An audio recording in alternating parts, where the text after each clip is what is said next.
Muy buenos días. Les damos la bienvenida a la primera Semana Nacional de Inversión en Primera Infancia, Transformar a México desde la niñez. Agradecemos mucho su presencia. Hoy es nuestro segundo día de conversatorios. Hoy, 18 de agosto, el tema es Presupuesto Público en Primera Infancia en México, cada vez menos para los más pequeños. Estamos transmitiendo en vivo por Zoom. Tenemos cupo lleno con 1000 participantes. También lo estamos transmitiendo en Facebook Live desde las redes sociales del Pacto por la Primera Infancia. Les agradecemos que compartan esta transmisión y les recordamos los hashtags que estamos utilizando: La Niñez Importa y Primero la Niñez. Todos los materiales que compartan los panelistas se subirán a un repositorio que les compartiremos al terminar cada sesión. Y pues ahora me da mucho gusto poder presentar a Aranzazú Alonso, coordinadora general del Pacto por la Primera Infancia. Bienvenida, Aranza. Muchísimas gracias, Blanca. Pues bienvenidos y bienvenidas a la primera Semana Nacional de Inversión en Primera Infancia, Transformar a México desde la niñez. El Pacto por la Primera Infancia, el Secretariado Ejecutivo del CIPINA, la Comisión de Derechos de la Niñez de la Cámara de Diputados, la Conferencia Nacional de Gobernadores y la Conferencia Nacional de Municipios de México hemos convocado esta primera Semana Nacional de Inversión en Primera Infancia con el objetivo de promover la discusión pública en torno a la importancia estratégica de la inversión en primera infancia en México en el marco de este proceso presupuestal 2021. La evidencia científica demuestra de manera inequívoca que las intervenciones de calidad en los primeros años de vida son una vía costo-efectiva para construir sociedades menos desiguales, más saludables, productivas y pacíficas. De hecho, a los que nos acompañaron el día de ayer, fueron los mensajes claves de nuestros expertos. Gracias a la doctora Mónica González Contró, recordamos que los estados están obligados a invertir en primera infancia para garantizar los derechos de niñas y niños. El doctor Jorge Luis nos mostró evidencia de que aquellas niñas y niños que reciben intervenciones de calidad tienen mucha mayor probabilidad de ser adultos sanos, con mayores ingresos y menos propenso a conductas de riesgo o conductas delictivas. El doctor Shadi Delvid puso el acento en la calidad de las intervenciones. Sabemos que en México cada vez hay más actores estratégicos que están convencidos de dar prioridad a la primera infancia. Hemos avanzado muchísimo desde el ámbito institucional. La pregunta que queda pendiente es, ¿estos avances se están reflejando también en el presupuesto? ¿Y por qué importa esta pregunta? Muy simple. Los presupuestos son el instrumento más concreto de política pública que tienen los gobiernos. Donde está el dinero, están las prioridades. El estudio que vamos a presentar hoy aborda estos temas, analizando la evolución del gasto en primera infancia en los últimos años. El mismo será comentado por los expertos presentes el día de hoy para tratar de marcar una agenda de trabajo que nos permita, como país, mejorar el proceso presupuestario para lograr una mayor y mejor inversión en primera infancia. Los expertos que nos acompañan hoy son actores de muy alto nivel, todos ellos y ellas grandes aliados en la agenda en favor de la niñez. Está con nosotros José Nabor, titular del Consejo Nacional de Evaluación de la Política Social, Norma del Río Lugo, coordinadora del Programa de Investigación sobre Infancia de la UAM Xochimilco, la diputada Aleida Alaves Ruiz, presidenta de la Comisión de Puntos Constitucionales de la Cámara de Diputados, Ariana González, oficial de Política Social de UNICEF, y David Calderón, presidente ejecutivo de Mexicanos Primero. A todos ellos y ellas, mi reconocimiento y mi agradecimiento. Voy a explicarles de manera muy breve cuál va a ser la mecánica del panel. En un primer momento, le voy a dar la palabra al doctor Alberto Sotomayor, coordinador de investigación del Pacto por la Primera Infancia, quien es el autor del estudio que vamos a comentar. Él va a tener un tiempo de 30 minutos para presentar la ponencia. Posteriormente, cada uno de los comentaristas tendrá 10 minutos para realizar comentarios sobre el hallazgo del estudio. Yo les voy a ayudar con el control de tiempo y finalmente elaboraré algunas conclusiones y recomendaciones para cerrar la reflexión. Sin más preámbulo, quiero darle la palabra al doctor Alberto Sotomayor para que presente el estudio. Adelante, Alberto. Muchas gracias. Buenos días a todas, a todos. La verdad que es un placer compartir el estudio que realizamos al seno del Pacto por la Primera Infancia. Voy a permitir presentar una presentación para tratar de explicar los hallazgos de la investigación. Bien, la investigación se denomina evolución del presupuesto en primera infancia, cada vez menos para los más pequeños. Comentarles precisamente que el objetivo de este estudio pues, fue identificar precisamente la magnitud de los recursos presupuestados para la atención de la primera infancia en nuestro país y conocer la evolución y los componentes del gasto público a partir del contraste entre la anterior y la presente administración federal. Notamos que esto es, pensamos, sumamente relevante, ya que nos permite, me parece que identificar el nivel de prioridad que actualmente tiene la agenda de primera infancia a través precisamente de del instrumento tan poderoso que son los presupuestos públicos, que permiten precisamente identificar cuáles son los temas prioritarios en la agenda pública. Comentarles de manera muy breve cuál fue la metodología que empleamos. Comentar que no se trata, digamos, de algún estudio de estimación o proyecciones, sino que utilizamos información oficial, información derivada de los análisis de los anexos transversales, en particular el anexo transversal número 18, que es precisamente el que contiene los recursos para la atención de niñas, niños y adolescentes, correspondientes a los ejercicios fiscales 2018, 2019 y 2020. Bien, teniendo esta información, lo que hicimos fue un análisis precisamente a partir de las diferentes ópticas o posibilidades analíticas que nos proporciona la propia clasificación presupuestal. De tal manera que en un primer momento tenemos la clasificación administrativa, que nos permite identificar quiénes gastan, la clasificación funcional, de estos grandes propósitos de para qué se gasta. Programático, hicimos una identificación de algunos programas relevantes, tanto por su contenido como por su presupuesto en materia de primera infancia. Hicimos también un análisis geográfico, es decir, en dónde se está gastando en términos de entidades federativas. También incorporamos una clasificación temática que está asociada al ejercicio del gasto público a las categorías de derechos asociados a la primera infancia. Y por último, un análisis per cápita nos permite identificar precisamente cuánto se gasta en cada niño y niña menor de 6 años en nuestro país. Bien, desafortunadamente lo que encontramos no son en general buenas noticias para la primera infancia. El primer hallazgo que advertimos es que, pese a que hay un avance, nos parece que bastante robusto en materia de marco jurídico, avances de creaciones de diseños institucionales precisamente orientados a buscar la integralidad y la multisectorialidad y lograr que realmente puedan coordinarse diferentes programas, políticas públicas, así como también el diseño, digamos, de programas, diseño de estrategias. Ha sido un trabajo muy sinuoso, digamos, de prácticamente 3 décadas en el caso de nuestro país. Sin embargo, nos parece que no ha venido acompañado precisamente de un fortalecimiento presupuestal. Es decir, es necesario inyectar mayores recursos para echar a andar todo este andamiaje institucional y este marco jurídico que busca proteger los derechos de niñas, niños y adolescentes.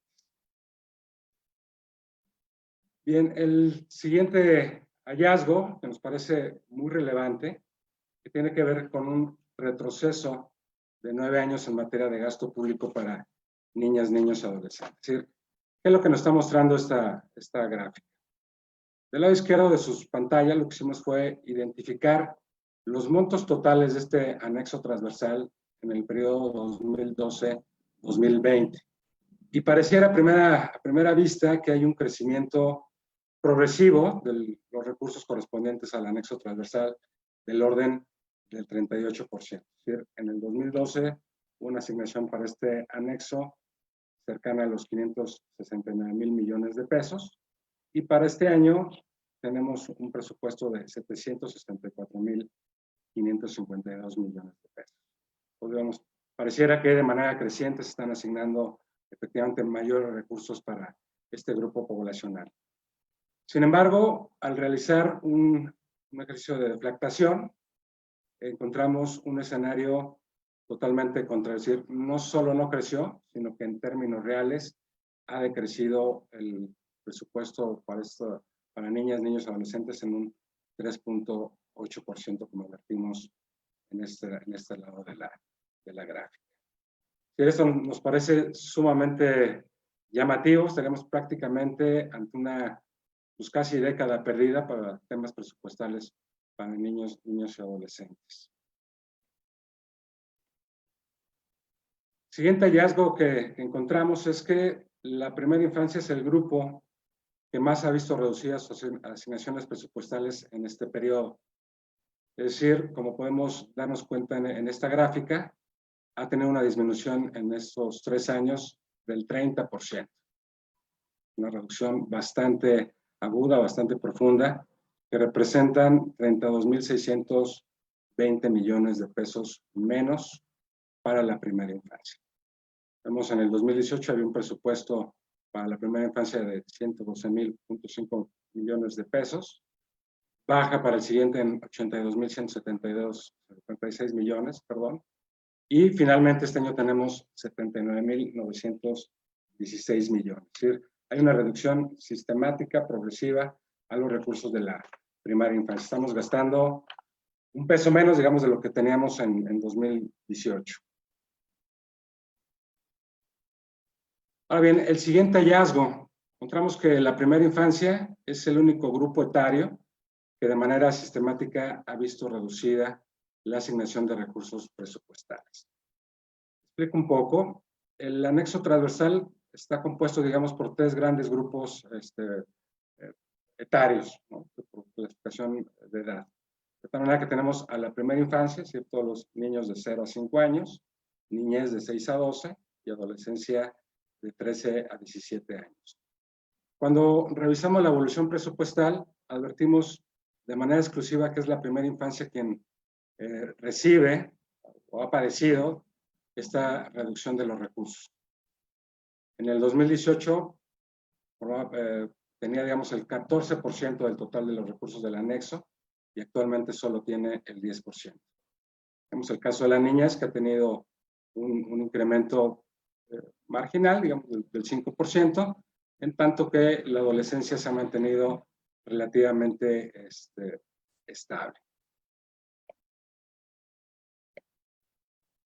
Bien, el otro hallazgo, los recursos no se distribuyen de forma equitativa de acuerdo al tamaño de la población. Nuevamente revisando la composición de estos grupos poblacionales, vemos que están bastante distribuidos. Estamos hablando de que son cerca de 40 millones de niñas, niños y adolescentes en el país y están distribuidos en porcentajes muy similares. Primera infancia son 13.1 millones y niñez y adolescencia 13.3 millones. Sin embargo, al ver precisamente la distribución de esta bolsa, de este anexo, vemos que únicamente le corresponde el 10%. Es decir, hay una distribución muy inequitativa a partir precisamente de este criterio del tamaño de la población. Podríamos decir que están recibiendo una tercera parte de lo que le correspondería por el número de niñas y niñas que existen en nuestro país menores de 6 años.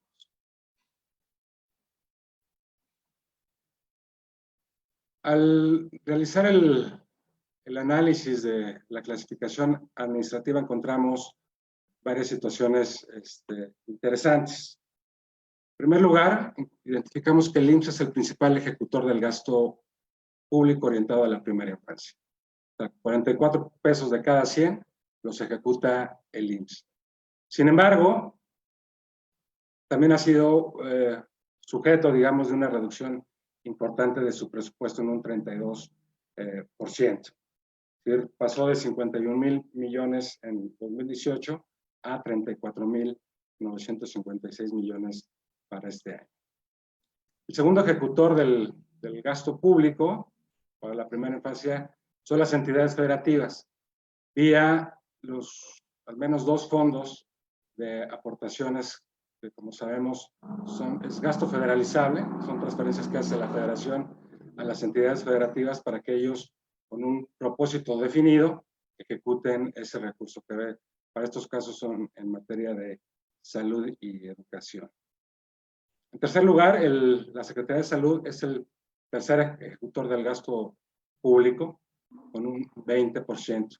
Sin embargo, también ha tenido una reducción importante en su presupuesto, cercana a los más de 1.130 millones de pesos. Y finalmente, bajo esta óptica, advertimos que la Secretaría de Bienestar es la dependencia que más ha disminuido los recursos públicos orientados a la primera infancia. Tienen un 90%. Esto encuentra su explicación básicamente por la desaparición de los programas Prospera y estancias infantiles. Ahora bien, cuando analizamos la clasificación funcional, hay un primer, digamos, nivel macro de poder identificar o agrupar el gasto público.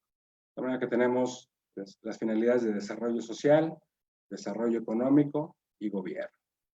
¿Qué es lo que encontramos? Que la finalidad de desarrollo social, que incorpora las funciones de salud, de educación, de protección social, concentra el 99% del presupuesto de primaria infancia. Y de tal manera que, al tener la bolsa más grande, pues también ha sido quien más ha tenido estas reducciones. El caso de la finalidad gobierno, se identifica solo una porción muy pequeña del presupuesto para la primera infancia, es menos del 1% del total.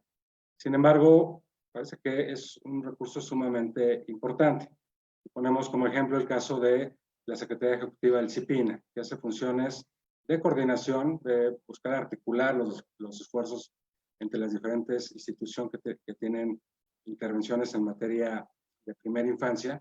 Entonces, digamos, no son onerosos para las finanzas públicas, la operación regularmente de estos organismos coordinadores de política.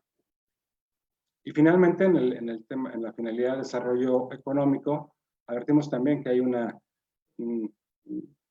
porcentaje muy pequeño que se dedica precisamente a la investigación científica en materia infantil, que es menos del 0.1%, y de manera exclusiva la realiza el Hospital Infantil de México. Bien, analizando las funciones, que es el siguiente nivel de este análisis, encontramos dos aspectos muy interesantes. En primer lugar, la función salud concentra el 65% del gasto, es decir, estamos gastando porcentajes elevados en materia de salud. Sin embargo, lo que advertimos es una reducción importante de cerca de 16.690 millones de pesos. Pese a que concentra el mayor porcentaje, sí ha tenido una reducción mayúscula en este periodo. La siguiente función es protección social, y esta sí es la que más ha visto reducidas sus asignaciones presupuestales en 16.815 millones de pesos. Esta función tiene una particularidad muy importante porque precisamente el componente del gasto va orientado a apoyar a aquellos sectores de la población que están en una situación de desventaja o de pobreza. Muchas de las intervenciones de los componentes que se clasifican en esta función del gasto público tienen ese propósito y advertimos precisamente una reducción muy pronunciada al respecto. Y finalmente el caso de la educación, que forma parte del 14%, ha tenido un incremento en este periodo cercano a los 900 millones de pesos. Ahora bien, el siguiente hallazgo, encontramos una disminución de 10 programas asociados a la primera infancia. Es decir, representa que hay 20% menos de programas públicos orientados a la primera infancia del periodo 2018 al 2020. Nos parece también conveniente subrayar que no es un tema meramente cuantitativo. Es decir, si midiéramos el número de políticas públicas que se orientan a la primera infancia, tal vez no nos dé un indicador muy adecuado para, digamos, tener una idea mucho más clara respecto a los impactos efectivos. Digamos, hay evidencia también que demuestra que muchos programas públicos pueden generar pues, una erosión, una distorsión una multiplicidad de recursos que no necesariamente se traduzcan en mejores condiciones para la población que atiende. De tal manera que nos consideramos que resultaba importante hacer una revisión a la luz de otro tipo de consideraciones, es decir, a través de su funcionamiento, de sus elementos que tienen estos programas públicos, las coberturas que atienden y sobre todo el tema presupuestal. De tal manera que hicimos, digamos, un pequeño balance programático en materia de primera infancia, bajo 4 criterios, es decir, identificar aquellos programas presupuestales que en este periodo de tiempo han experimentado incrementos en sus presupuestos. En segundo lugar, aquellos programas que han visto reducido de manera significativa sus asignaciones presupuestales. Por otra parte, identificamos aquellas intervenciones, aquellos programas públicos que dejaron de operar en esta transición y también identificamos aquellas nuevas políticas públicas que surgieron en esta transición. Bien, bajo el primer criterio encontramos el programa de prevención y control de enfermedades del IMSS que tuvo un incremento cercano a los 970 millones de pesos. En segundo lugar, el Fondo de Aportaciones para los Servicios de Salud, que como comentamos, este recurso lo ejercen directamente las entidades federativas, tuvo un incremento del 10%, pasó de 8.207 millones a 9.078 millones. Y finalmente el Seguro Popular, que cabe señalar que aún, si bien es cierto, desapareció como producto de la reforma a la Ley General de Salud el año pasado, en este proceso de transición se le asignaron recursos para seguir operando. Estamos hablando de que tuvo un incremento cercano a los 700 millones de pesos. Ahora bien, ¿cuáles son los programas públicos que experimentaron reducciones importantes? En primer lugar, encontramos el programa Atención a la Salud del IMSS, una disminución de casi la mitad de su presupuesto, que son 18.075 millones de pesos. En segundo lugar, el programa de educación inicial y básica comunitaria también tuvo una disminución muy pronunciada de 54%, que representan 477 millones, lo cual pues, también es muy relevante porque de por sí tiene problemas o retos muy importantes para incrementar la cobertura y como sabemos, este programa se orienta fundamentalmente a atender a niñas y niños que viven en zonas de alta vulnerabilidad de pobreza.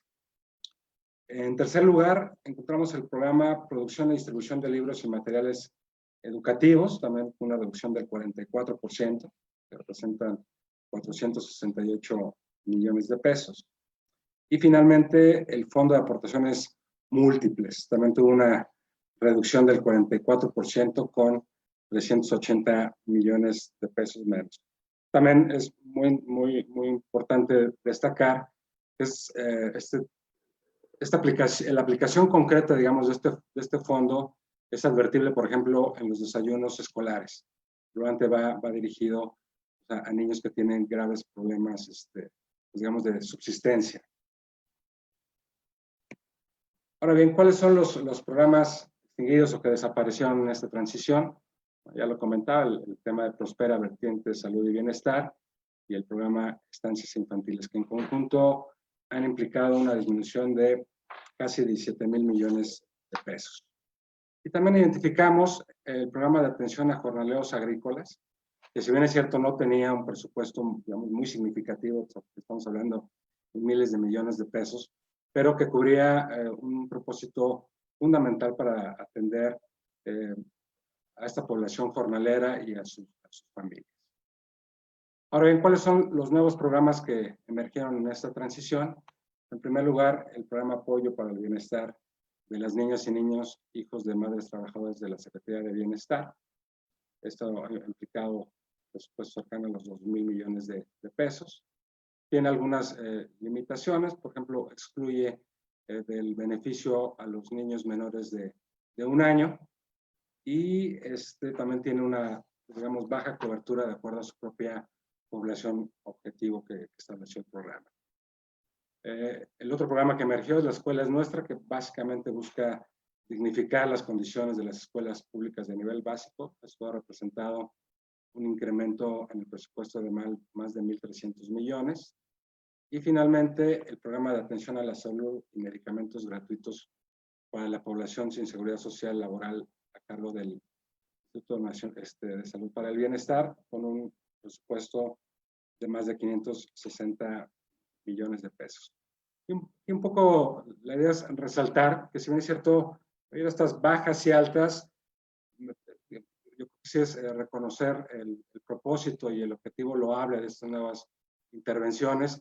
Sin embargo, nos parece que todavía hay algunos baches, algunas lagunas que falta por cubrir con algún tipo de intervención para que la atención sea lo más integral para la primera infancia.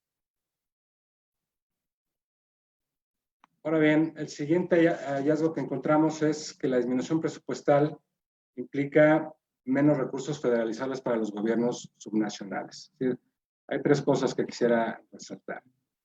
En primer lugar, que hay un alto porcentaje del gasto público que tiene su concreción precisamente como destino en las entidades federativas, que es el 93%.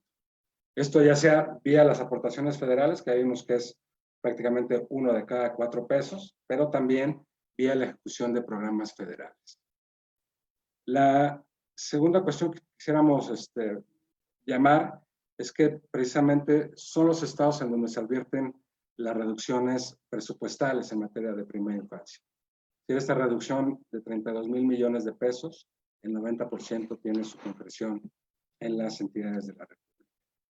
De hecho, el tercer elemento, todas las entidades federativas, salvo el estado de Chiapas, que tuvo un incremento marginal, han sufrido la disminución presupuestal.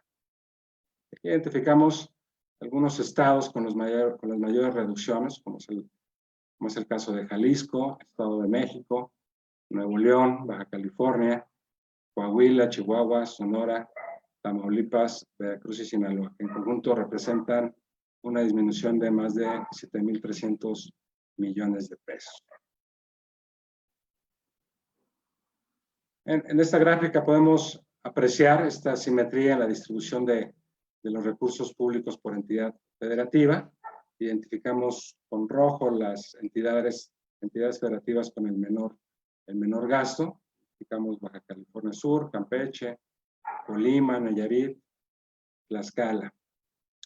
Y en verde, aquellas entidades con la mayor asignación presupuestal, que es el caso de Estado de México, Guanajuato, Jalisco, Nuevo León y Veracruz. Bien, también es conveniente advertir, digamos, que esta información o es una fotografía parcial de los recursos en las entidades federativas. Es decir, la siguiente pregunta que nos planteamos es que tenemos que incorporar el elemento de identificar realmente cuánto se gastaba en cada niña, en cada niño. Es decir, dividir estos recursos por entidad federativa respecto al número que cada entidad tiene de niños menores de 6 años. Porque sabemos que hay estas distribuciones poblacionales diversas. Por ejemplo, la entidad federativa con el mayor número de niños es el Estado de México, con poco más de 1,680,000 niñas y niños. Y, por ejemplo, el caso de Colima, que tiene la menor población de primera infancia, que son 82,000. Entonces, de tal manera que hicimos este análisis, resultando lo siguiente. En primer lugar, el gasto per cápita a nivel nacional promedio es 308 pesos mensuales. Y el segundo elemento que advertimos es que hay una profunda brecha entre las entidades federativas. Se reproduce esta desigualdad entre la distribución de los recursos, este mismo fenómeno que aqueja a nuestro país.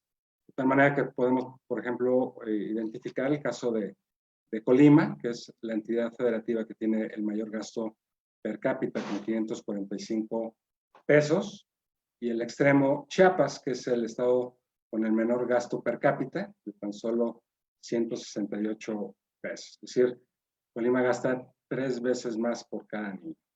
O el caso de Sonora, que es más del doble de lo que tiene el estado de Oaxaca.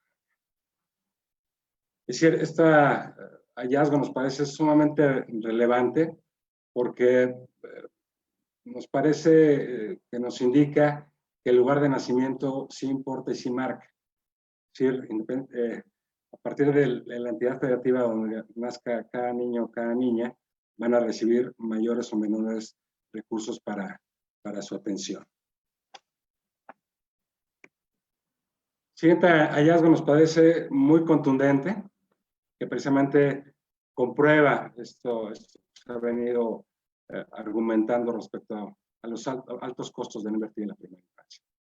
Identificamos que todas las 10 entidades federativas que menos gasto por cada niña y cada niño son las entidades con las que tienen mayores porcentajes de su población en situación de pobreza. Todas arriba de la media, de acuerdo al Coneval, es 41%.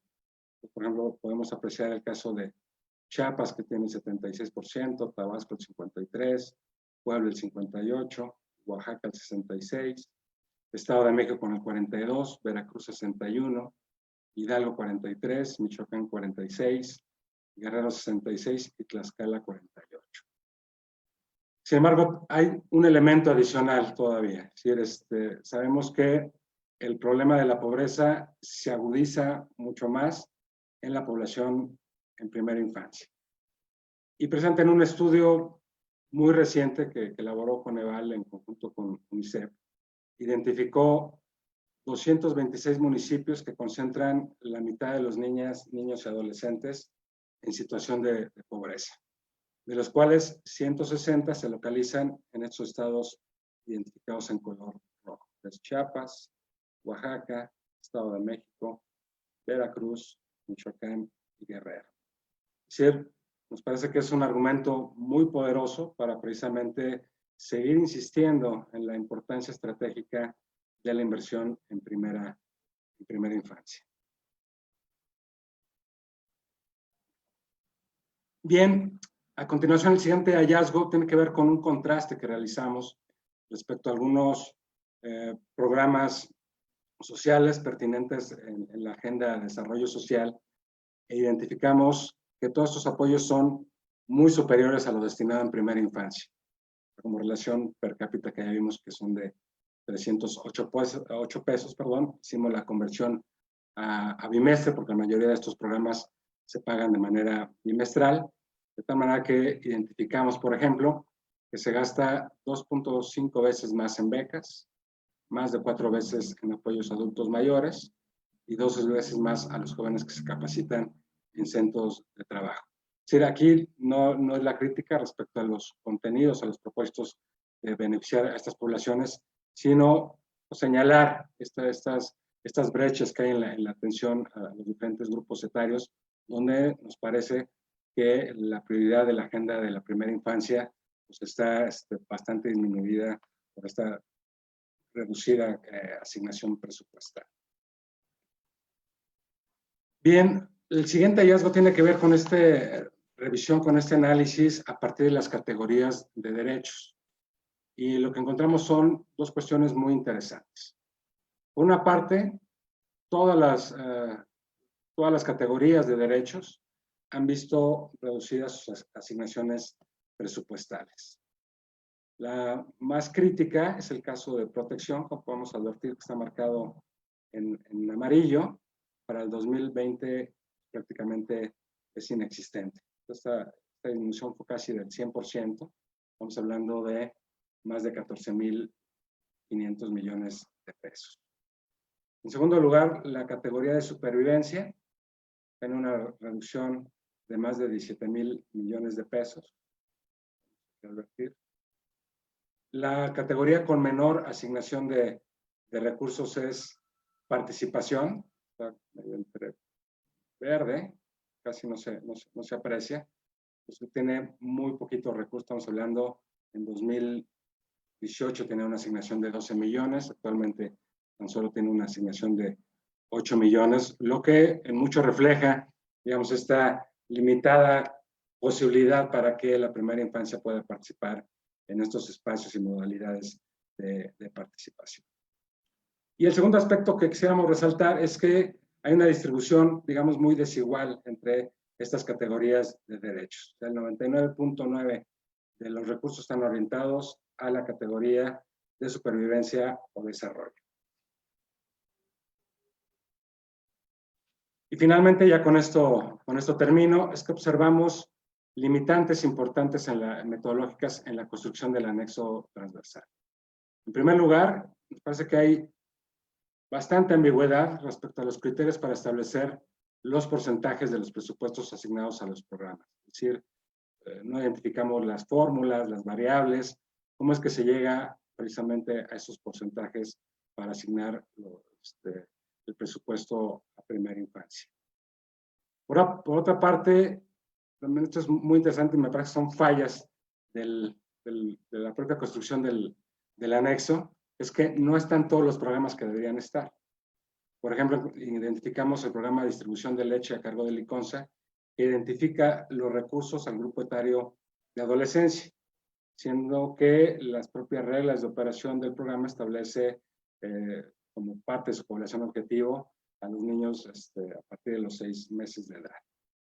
Y el otro que nos parece que es el gran ausente es el programa de vacunación. Entonces está encapsulado, digamos, exclusivamente al grupo etario de la niñez, cuando sabemos, digamos, que los grandes beneficios pues, lo tiene la primera infancia. Es decir, un poquito aquí es señalar estos errores que me parece que pudieran distorsionar o sí distorsionan en realidad los componentes del presupuesto de la primera infancia. Y finalmente, identificamos 2 programas que se incorporaron de manera reciente para este año, sin embargo, tienen un funcionamiento ya de algunos años, algunos de hecho de larga data, como es el caso de Estancias de Desarrollo Infantil del ISSSTE, que existe desde el 84, y solo a partir de este año se incorporó al anexo. Y el caso de Expansión de Educación Inicial, que existe desde el 2015, si bien es cierto, se ha ido modificando sus componentes y sus posibilidades, pero bueno, no había estado presente en el anexo. Pues de mi parte es todo. Yo la verdad que agradezco mucho la generosa atención de todos ustedes. Muchas gracias. Muchísimas gracias, Alberto, coordinador de investigación del Pacto por la Primera Infancia, pues por la presentación y el desarrollo de este estudio.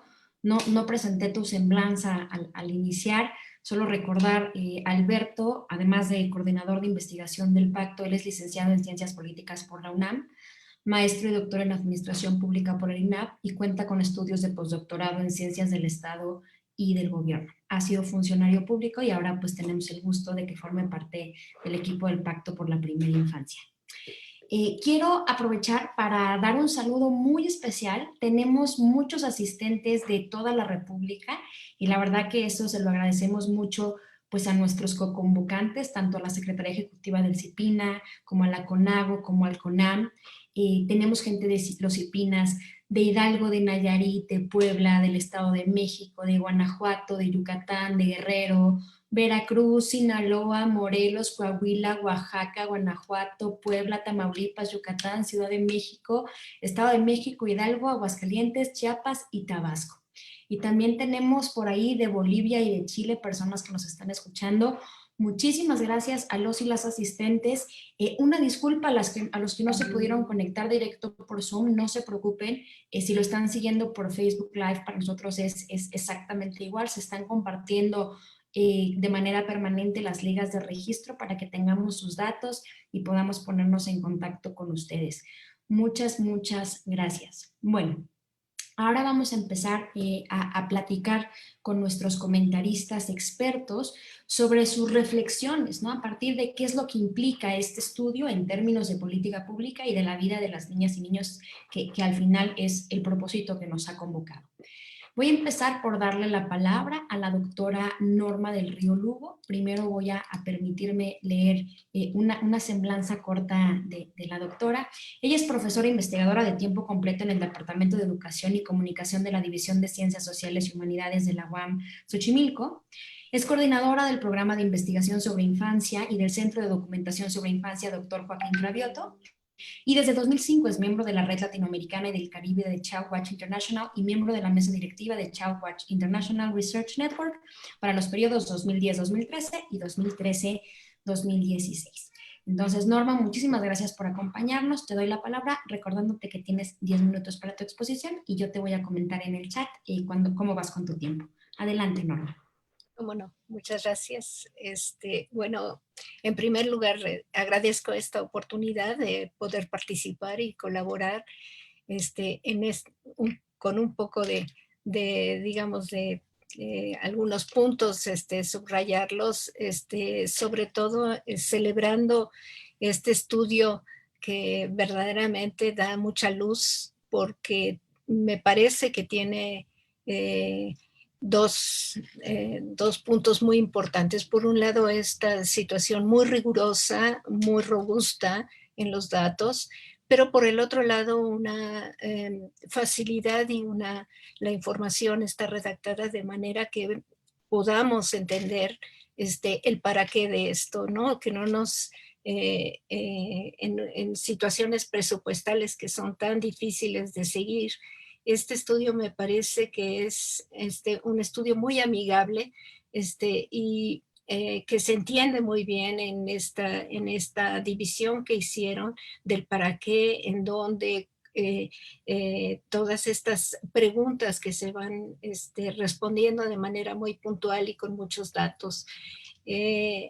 Bueno, evidentemente que este estudio, como decía Alberto, no trae muy buenas noticias, a pesar de los avances evidentes que hay en materia de política en primera infancia. Los niños siguen siendo los grandes invisibles en la agenda política y sobre todo los niños en primera infancia.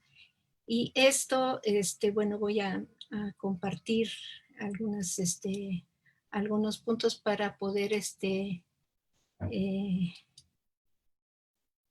hacerlo un poco más didáctico, digamos, o un poco más claro.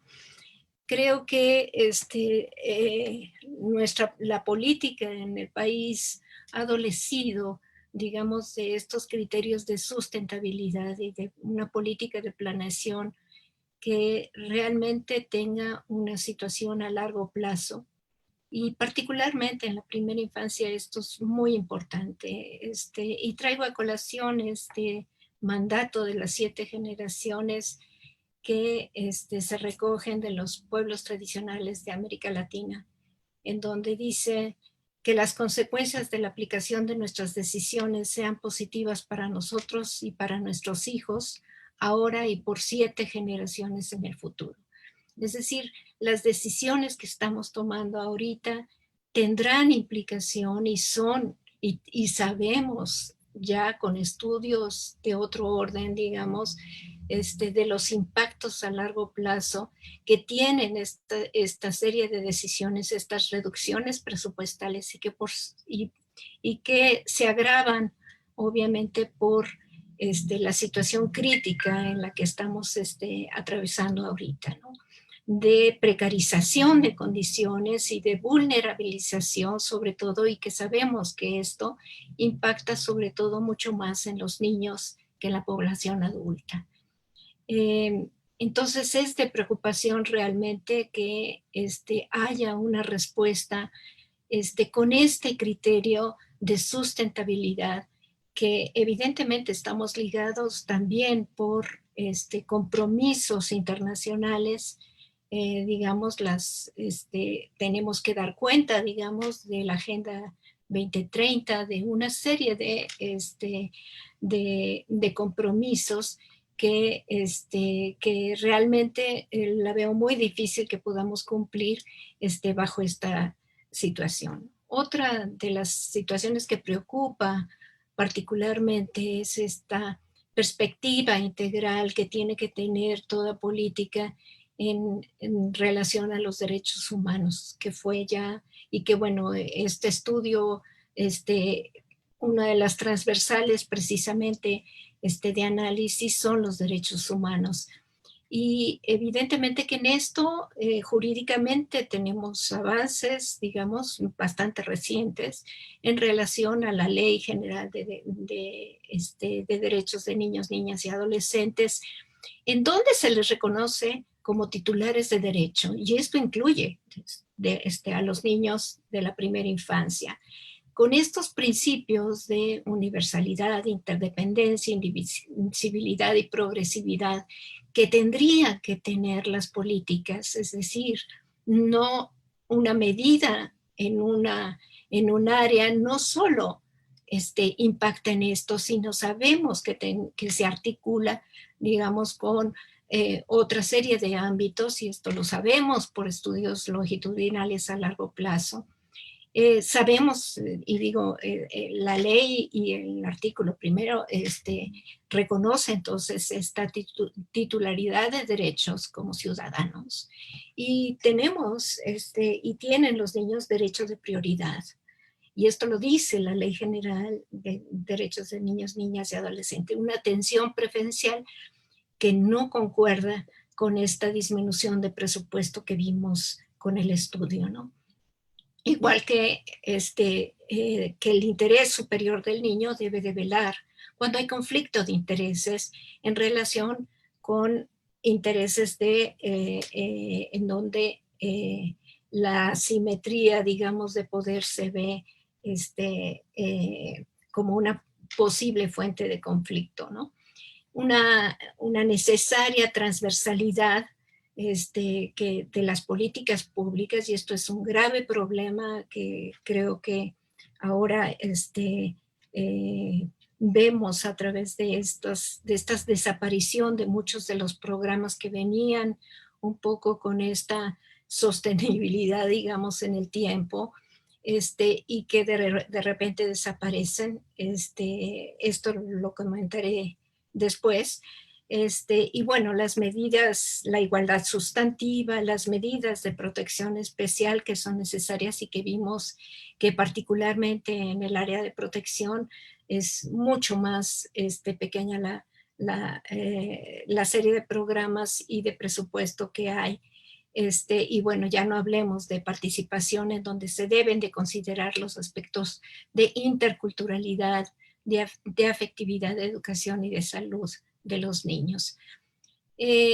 Tenemos entonces como parte de esta falta de políticas sustentables y de que bueno, ahora en este sexenio se ha enfatizado sobre todo esta situación de territorializar las políticas. Esto me parece que es un acierto, aunque apenas tenemos que empezar a ver cómo es que funciona esta focalización,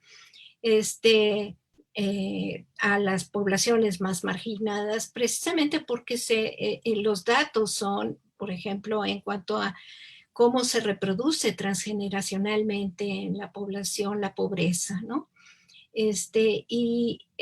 Bueno, estos son datos del PNUD sobre cómo es que de cada 7 de 10 personas que nacen en el quintil más pobre no logran superar la línea de pobreza. Y abajo incluí una reciente recomendación de Coneval del 2019, en donde establece que la pobreza no se puede combatir solo con transferencias de ingresos.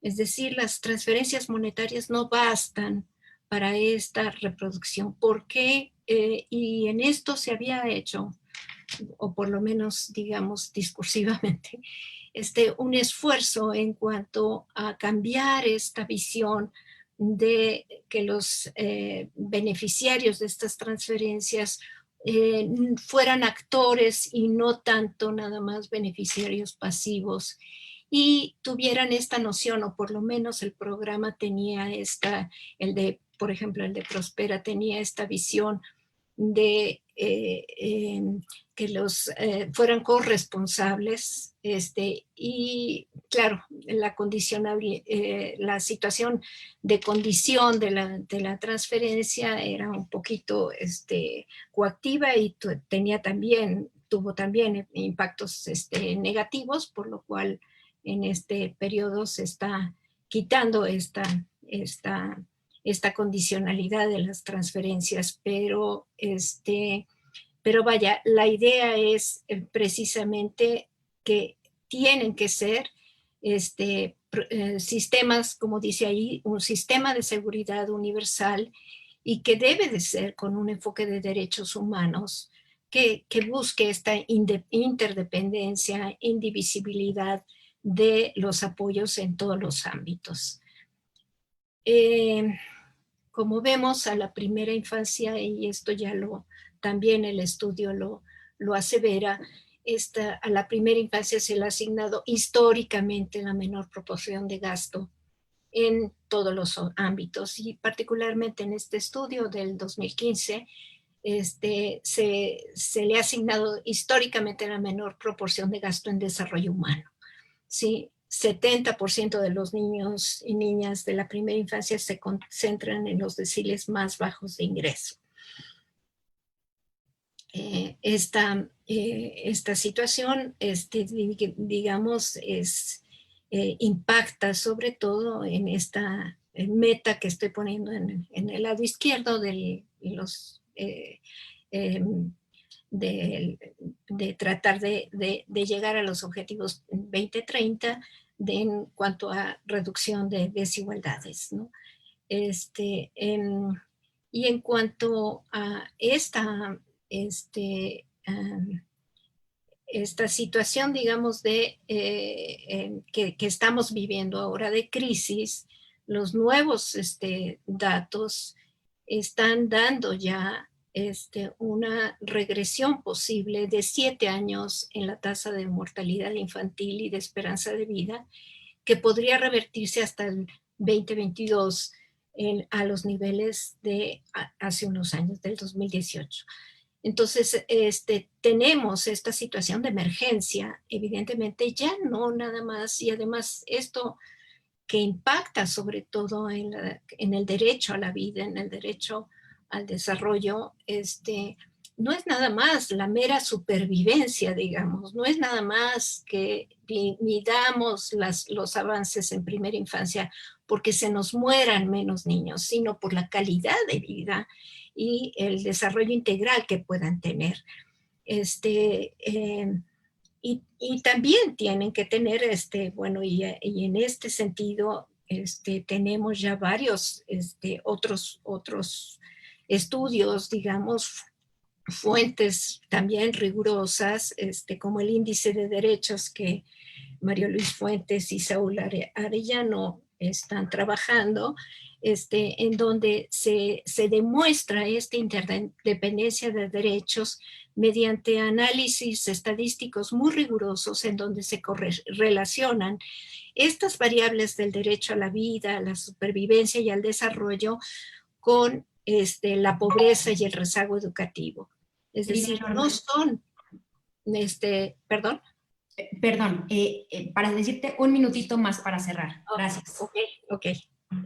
Entonces, bueno, esta situación de la relación entre los ámbitos que deben de tener, ¿no? Particularmente en el programa que ha sido muy difundido en cuanto a esta desaparición del programa de estancias para madres trabajadoras, se ve cómo es en estas transiciones. Son datos de Coneval de este año y que analizan la cobertura del programa de apoyo para el bienestar de niñas, niños y hijos de madres adolescentes, en donde se ve una baja muy importante en cuanto a los derechohabientes, bueno, que ahora los toma como derechohabientes, no beneficiarias.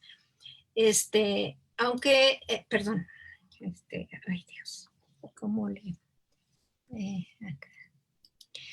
de beneficiarias, y aquí es muy grave, digamos, que el programa, aunque se está discursivamente y en los objetivos diseñado para los niños están ausentes totalmente del programa, de los objetivos del programa. El objetivo, como dice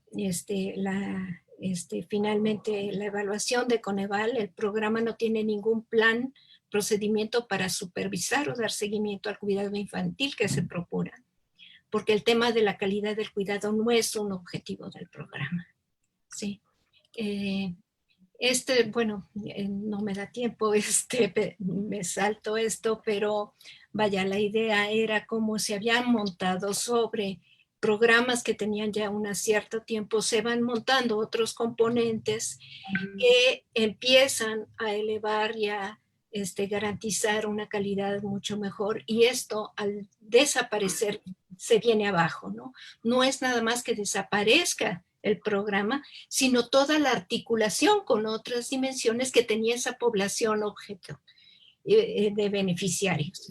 Entonces, bueno, y evidentemente que el objeto aquí, como dice, no importan aquí los niños, ni tampoco en cuanto al tipo de discapacidad, sino que se considera que el apoyo se entrega y que no se puede obligar a realizar una actividad distinta y a privilegiar la decisión de los padres para determinar el modelo de cuidado de los hijos. Esto ha sido... Muchísimas gracias, Norma. Perdón. Te agradezco muchísimo. Sí. Compartir con los asistentes que la presentación de la doctora va a estar en un repositorio. Ya han estado compartiendo la liga a partir de los mensajes de Zoom y también en Facebook. También ya se está compartiendo una liga donde está el estudio, por si lo quieren consultar completo. Agradecerle a Noé y Nadeli, que son nuestros intérpretes, que están haciendo un trabajo sensacional. Muchísimas gracias. Y resaltar 3 mensajes importantes de la doctora Norma. 1, las niñas y niños tienen derecho de prioridad y ese derecho debe traducirse en presupuesto preferencial. 2, las transferencias son necesarias pero no suficientes para contener y combatir la pobreza.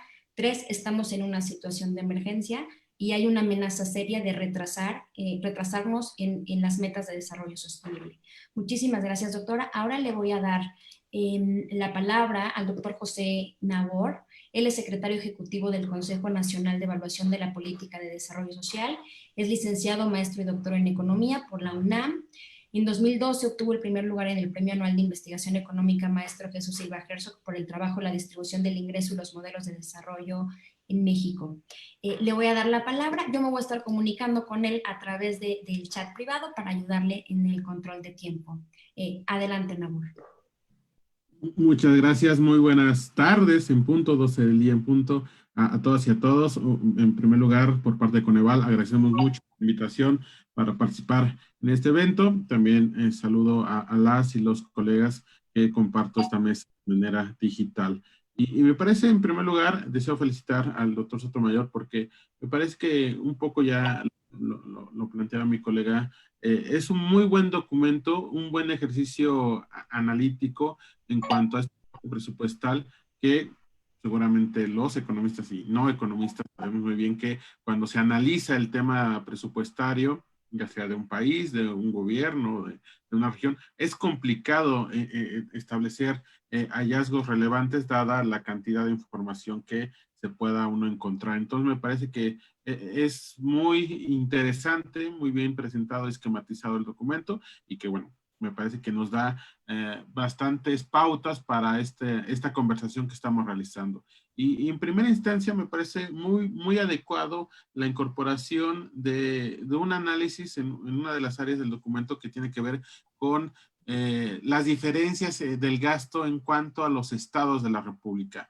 Desde Coneval hemos sido muy enfático en los últimos meses insistir en pues que México es un país bastante heterogéneo, mantenemos una heterogeneidad estructural en diversos ámbitos, no solamente de la economía, sino propiamente de la geografía y de los aspectos sociales, y a partir de ahí siempre tener un punto de desagregación, un punto también de revisión en cuanto al comportamiento del gasto de la primera infancia de los estados es relevante. ¿Y por qué lo digo? Porque justamente el tema es también, y ya lo comentaba el doctor Sotomayor en su intervención, es parte también de una agenda permanente de investigación por parte del Coneval.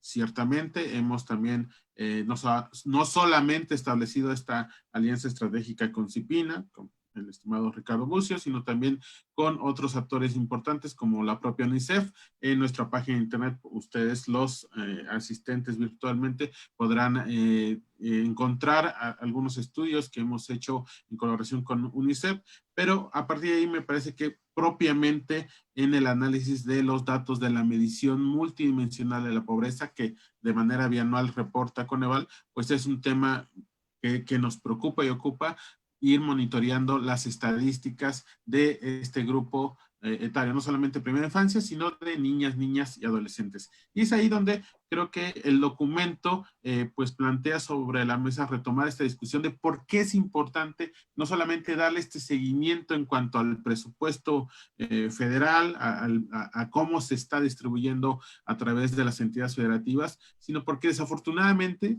e invito a todos los asistentes a que puedan consultar estos datos en nuestra página de internet Coneval, es importante mantener y visualizar que desafortunadamente las niñas, niños y adolescentes en nuestro país siguen manteniendo niveles, considero, elevados de pobreza. Si uno revisa las cifras históricas del 2008 al 2018, en 2008 era alrededor del 53% de las niñas, niños y adolescentes que estaban en situación de pobreza. Para el 2018, 10 años después, este porcentaje apenas si se redujo a un 49.6%. Es decir, prácticamente para 2018, la mitad de nuestras niñas, niños y adolescentes se mantenían en situación de pobreza. Y desafortunadamente, en un promedio mayor en cuanto a la cobertura nacional. En 2018, en promedio, el 41% de la población se mantenía en situación de pobreza. Reitero, para niñas, niños y adolescentes, ese porcentaje se va hasta 49.6%. Y si bien, y también como lo plantea el documento en la introducción, en el inicio del mismo, ha habido muy afortunadamente un avance importante en cuanto a la normatividad y el planteamiento y aprobación, y también qué bueno que nos acompaña la diputada Leida, porque finalmente también es un esfuerzo que tiene que ver con los diversos actores del Estado mexicano, en este caso con el órgano legislativo de nuestro país, pues es importante que sí se ha tenido este avance en cuanto a la materia normativa jurídica en nuestro país, pero que sin embargo las cifras pues nos dan desafortunadamente pues datos no muy alentadores. Y me voy a permitir muy rápidamente reflexionar, rescatar algunos otros datos que me parece importante que se puedan retomar. Insisto, en la medición multidimensional de la pobreza que realizamos desde Coneval cada 2 años, si uno compara el porcentaje de población en situación de pobreza para niñas, niños y adolescentes entre el ámbito urbano y el ámbito rural, pues encontramos también una brecha bastante importante.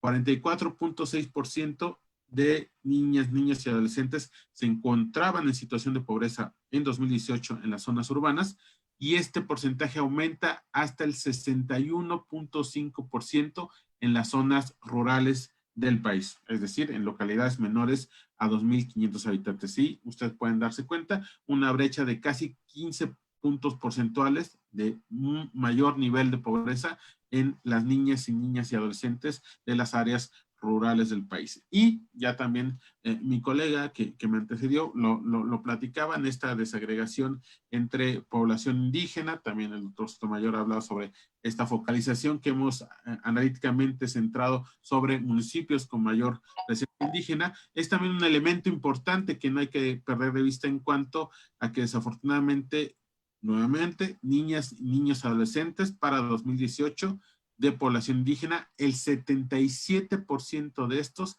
se encontraba en situación de pobreza contra un 46% de población no indígena. Acá la brecha es casi de 30 puntos porcentuales de niñas y adolescentes de poblaciones indígenas. Y lo más preocupante, me parece que tampoco hay que perder de vista, es en cuanto a este grupo poblacional, el porcentaje de población en pobreza extrema. 33% para población indígena, apenas el 6.4% de población no indígena para 2018. En ese sentido, justamente que tengamos estos ejercicios de debate, de análisis, son muy provechosos porque sin lugar a dudas en la agenda hacia adelante, hacia el futuro, tendrá que reforzar pues la parte no solamente del monitoreo del presupuesto en nuestra primera infancia, ya también me parece importante resaltar que si bien relativamente hay bajas tasas de mortalidad para recién nacidos, tenemos desafortunadamente estados como Puebla, Campeche y Tabasco, que justamente son parte de estos estados que en el estudio que nos presenta el doctor Sotomayor, pues ya se consideran como algunos estudios con bajos niveles de presupuesto en primera infancia. Puebla, Campeche y Tabasco, reitero, muestran tasas más elevadas de mortalidad infantil para 2016 que el promedio nacional. Estos son datos que ustedes lo pueden encontrar en el Sistema de Información de Derechos Sociales que dimos a conocer por parte de Coneval apenas en diciembre pasado y que están en nuestra página de internet. Entonces, un poco también delineando y entre otros ejercicios que recientemente hemos publicado por parte de Coneval, es que desafortunadamente la perspectiva hacia el futuro es que pues sí haya ciertos incrementos en los niveles de pobreza como consecuencia, desafortunadamente, de la contingencia sanitaria actual. Si bien ha habido muy recientemente cierta recuperación en los niveles de pobreza laboral, justamente en este segundo semestre del año, el INEGI ya está comenzando a levantar la encuesta nacional de ingreso-gasto de los hogares, lo que nos va a permitir por parte de Coneval el siguiente año hacer la publicación de la pobreza multidimensional 2020 y ahí tendremos claramente una radiografía de los impactos de la población en general, pero también para el grupo de niñas, niños y adolescentes de qué en indicadores de pobreza esté dejando la contingencia sanitaria. Pero parte de las recomendaciones de política pública y que me parece que va muy de la mano con este documento presupuestario que ha hecho el Coneval en recientes meses, en recientes semanas, es que haya una complementariedad de los programas del ámbito federal con los estatales y municipales. Si bien el documento es muy claro en referenciar la alta dependencia que tienen los estados de los recursos federales, me parece también relevante que se pueda incentivar la complementariedad muy específicamente de las políticas públicas que municipios y estados puedan estar enfocando y focalizando en la primera infancia como un esquema de protección, de contención para tratar de que los efectos negativos de esta contingencia pues puedan perjudicar muy directamente a la primera infancia en nuestro país en estos meses y en los próximos años. ¿Por qué? Porque sin lugar a dudas, cuando uno comienza a analizar, y con eso voy concluyendo la intervención, cuando uno comienza a analizar los indicadores ya de los grupos de edad de 6 a 12 años, de 12 a 15 años, de 15 a 18 años, pues indudablemente lo que haya ocurrido en la primera infancia condiciona de manera relevante el desarrollo en los ámbitos de educación, de salud, evidentemente en los esquemas de protección social de las niñas, niños y adolescentes. Entonces, sin lugar a dudas, México, lo hemos discutido desde hace muchos años, tuvo un bono demográfico y sin lugar a dudas el último remanente de este bono demográfico tendrá que cuidarse si mantenemos niveles de presupuestos adecuados en nuestra primera infancia. Concluyo y nuevamente agradezco mucho la invitación y un gusto estar con ustedes. Muchas gracias. Muchísimas gracias, Nabor. Perfecto tu tiempo y muchísimas gracias por tus mensajes. Recupero algunos que me parecen muy importantes. La situación de niñas, niños y adolescentes en términos de pobreza es grave, ¿no? Más o menos la mitad de las niñas y niños viven en esta condición y seguramente esta situación se va a recrudecer a partir pues, de los efectos de la contingencia sanitaria y la crisis económica que estamos viviendo. ¿Qué hay que hacer? Pues darle prioridad presupuestal a la primera infancia y complementar los recursos, tanto en el ámbito federal como en el ámbito estatal. y poner pues mucha atención en cómo se relacionan estas asignaciones presupuestales en los estados con los indicadores del ejercicio de los derechos en primera infancia, porque lo que vamos a encontrar, si comparamos ambas cosas, es una correlación directa entre una baja asignación presupuestal y un pobre desempeño de indicadores fundamentales de desarrollo. Muchísimas gracias, Nabor, por estos comentarios. A continuación, para seguir platicando sobre el estudio, voy a darle la palabra a la diputada Aleida Lavés Ruiz, agradeciéndole muchísimo que nos acompañe el día de hoy. Ella es presidenta de la Comisión de Puntos Constitucionales de la Cámara de Diputados e integrante de la Comisión de Trabajo, Hacienda y Crédito Público y Derechos de la Niñez y Adolescencia. Ha sido diputada federal en 2 ocasiones y local en 3 periodos legislativos. Es decir, es una gran experta y veterana en el trabajo legislativo. Estamos muy contentos de que nos acompañe el día de hoy. Y sin más preámbulo, le doy la palabra. Adelante, diputada. Muchísimas gracias a todas, a todos. Y bueno, pues me gustaría también agradecer la invitación para participar en este panel de la primera Semana Nacional de Inversión en Primera Infancia, Transformar a México desde la Niñez. Hagamos más con menos. Eso es lo que creo necesitamos entrar a percibir y a reflexionar para llegar a esa meta.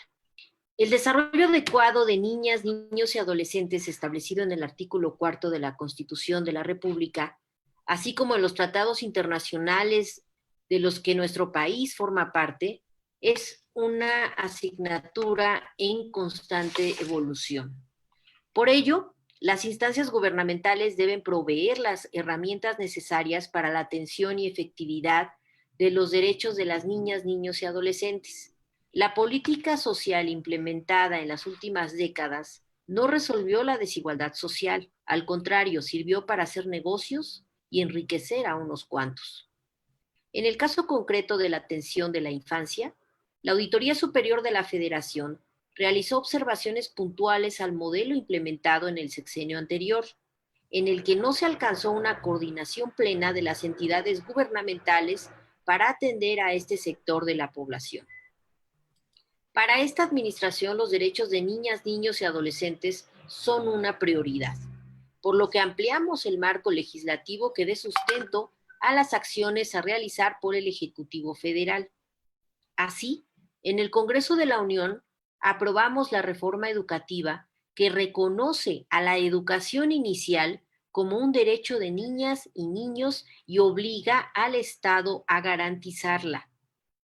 En esta administración, la política de austeridad nos está enseñando a hacer más con menos, a reducir el gasto corriente y garantizar que los apoyos lleguen directamente a los beneficiarios. La mala experiencia de las últimas décadas, en la que la corrupción le ganó el paso a las tareas, nos obliga, como dice el presidente de la República, Andrés Manuel López Obrador, a hacer más con menos, porque son muchas las necesidades que como país enfrentamos. De acuerdo al diagnóstico de la primera infancia emitido por la Secretaría de Educación Pública y con información del CONAPO, en 2019 existían 13.1 millones de niñas y niños menores de 6 años y se prevé que entre el 2019 y 2024 nazcan casi 12.8 millones más, alcanzando un promedio anual de 12.9 millones de niñas y niños ubicados en la primera infancia. Del total de niñas y niños menores de 6 años en este año, se estima que alrededor de 1.4 millones corresponden a población indígena y poco más de 185,000 son afrodescendientes. Alrededor de 157,000 niñas y niños viven con alguna discapacidad. Según la Encuesta Nacional de Nutrición y Salud, México registra una tasa de mortalidad infantil del 12.09 por cada 1,000 niños nacidos vivos. 1.5 millones de niñas y niños menores de 5 años, equivalente al 13.6%, padecen de desnutrición crónica. El 9.7% sufre sobrepeso y obesidad. El 23% anemia y solo el 14.4% de los menores de 6 meses recibe lactancia materna exclusiva. Del total de niñas y niños entre 3 y 5 años, el 18% presentan un desarrollo inadecuado para su edad en al menos 3 de los siguientes ámbitos: alfabetismo, conocimientos numéricos, físico, social, emocional y dominio del aprendizaje. Y más del 75% presenta rezago en alfabetización y conocimientos numéricos. Solo 6 de cada 10 niñas y niños entre 3 y 5 años asisten a un programa educativo destinado a la atención de la primera infancia, y el 65% no tiene acceso a libros infantiles. La cobertura de educación preescolar de niñas y niños de 3 años es del 48%, mientras que las niñas y niños de 4 años es del 91.5%. Finalmente, el 51.9% de niñas y niños menores de 6 años en el país viven en pobreza. Ya lo comentó aquí el ponente de Coneval. De estos, 1 de cada 10 se encuentran en pobreza extrema. O sea, estamos hablando de la población indígena. Tenemos mucho trabajo por hacer. Debemos seguir avanzando con el fin de garantizar a las niñas y niños su pleno desarrollo. La primera infancia determina la arquitectura básica del cerebro de nuestra niñez. Este estudio de evolución del presupuesto en primera infancia señala de manera que la adversidad, las carencias y las omisiones en esta etapa de la vida pueden tener consecuencias irreversibles en la vida de los niños y costos muy altos en términos de salud, productividad y seguridad para los países. El Premio Nobel de Economía James Heckman llegó a la conclusión de que invertir en la primera infancia es una estrategia eficaz para el crecimiento económico. Calcula que el retorno financiero de cada dólar gastado es de los más altos. La UNICEF y el Banco Mundial señalan que la primera infancia es crucial para sentar las bases de un desarrollo armónico e integral, que en muchos sentidos tendrá efectos perdurables a lo largo de su trayectoria de vida, pero también a nivel social, ampliando las posibilidades de alcanzar sociedades más justas, solidarias y equitativas. Hemos logrado grandes avances en favor de niñas y niños, pero tenemos muchos retos por cubrir. Es necesario conocer la información desagregada por grupo etario, saber los recursos y programas que corresponden a la primera infancia, o sea, de los 0 a 5 años, a los niños de 6 a 12, así como los adolescentes de 13 a 17 años. En general, contar con la información detallada, avanzar hacia presupuestos suficientes, específicos y detallados para las niñas y niños, y que los recursos se distribuyan de manera equitativa. Por otra parte, dentro de los esfuerzos que hemos realizado desde la Cámara de Diputados en el presupuesto de egresos de la Federación 2020, fue el de incrementar a la primera infancia 15 millones de pesos, los cuales corresponden a la Secretaría Ejecutiva del Sistema Nacional para la Protección Integral de Niñas, Niños y Adolescentes, SIPINA, para la coordinación de la ENAPI, lo que representó una mejoría en la asignación presupuestal. Este aumento en el presupuesto para la SIPINA implica,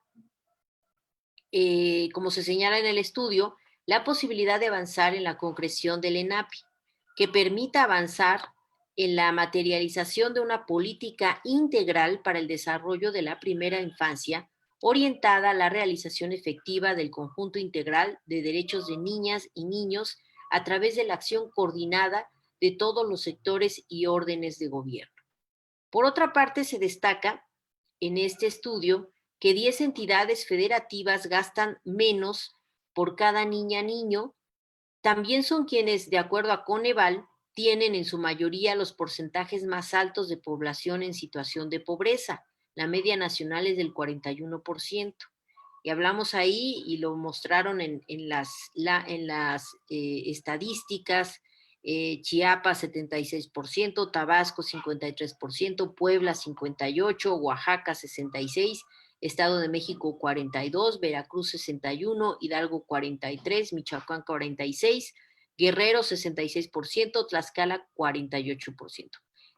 Por lo que el problema de la pobreza se agudiza más en la población en primera infancia.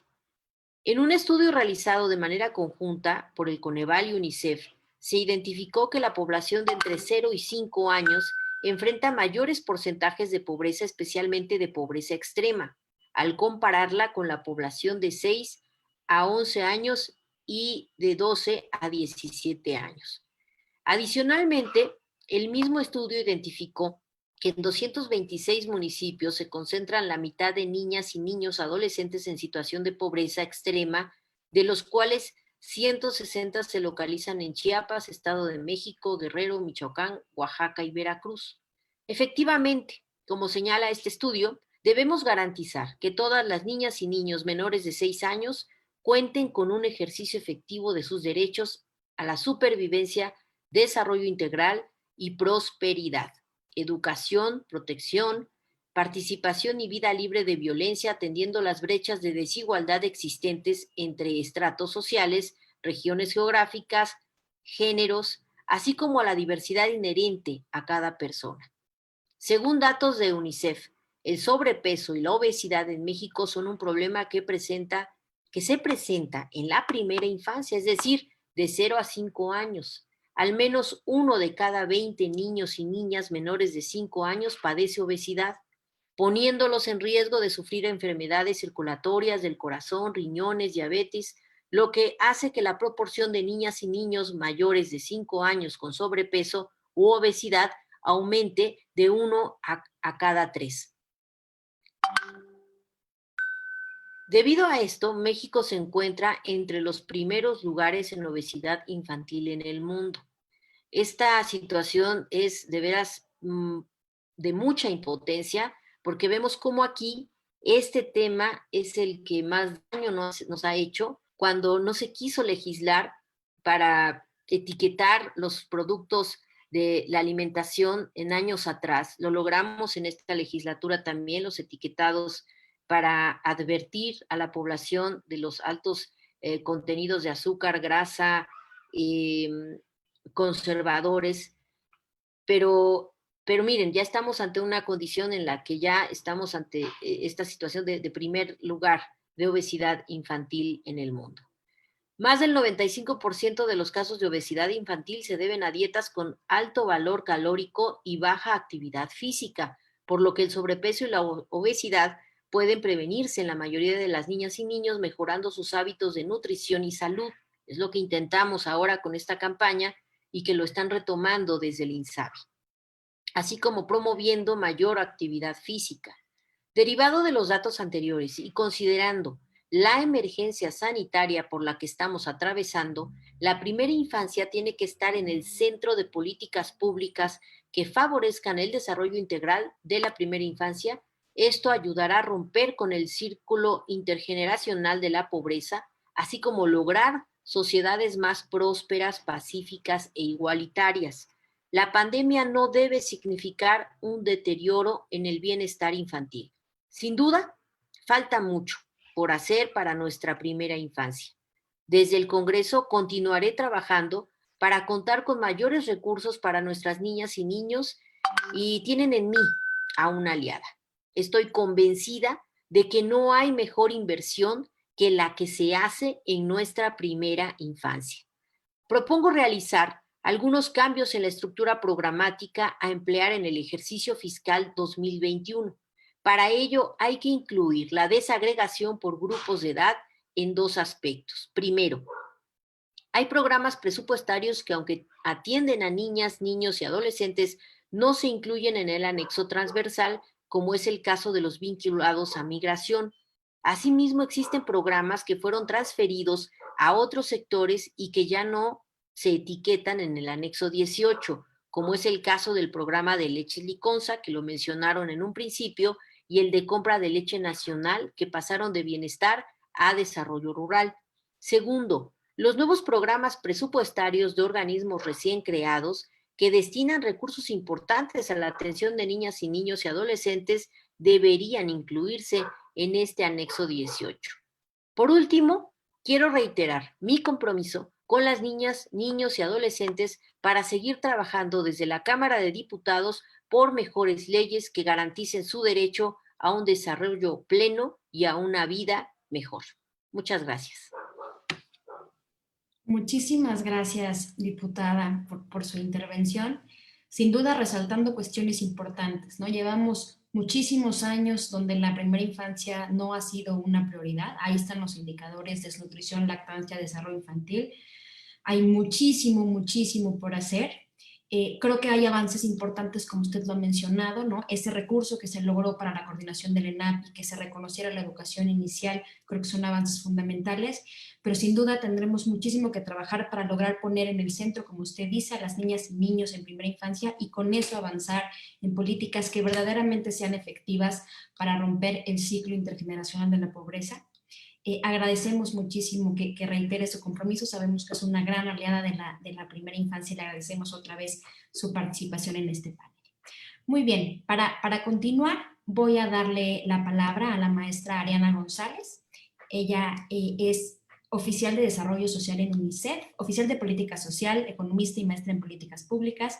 Cuenta con amplia experiencia en finanzas públicas nacionales y subnacionales, así como en presupuesto público específicamente, ¿no? En su trayectoria se incluye su trabajo en la Subsecretaría de Egresos de Hacienda, en donde fue directora de Programación y Presupuesto del ISSSTE, ha sido subdirectora de Evaluación de Proyectos de Infraestructura y asesora del titular de la Unidad de Política y Control Presupuestario, participando directamente en la elaboración de varios presupuestos de egresos. Entonces, Ariana es muy experta en este proceso, actualmente colabora en UNICEF y le voy a dar la palabra. Adelante, Ariana. Muchas gracias. Muy buenas tardes a todos los que nos están viendo, a los colegas que están aquí en el panel. Muchas gracias por la invitación, también a todas las organizaciones que convocan el día de hoy.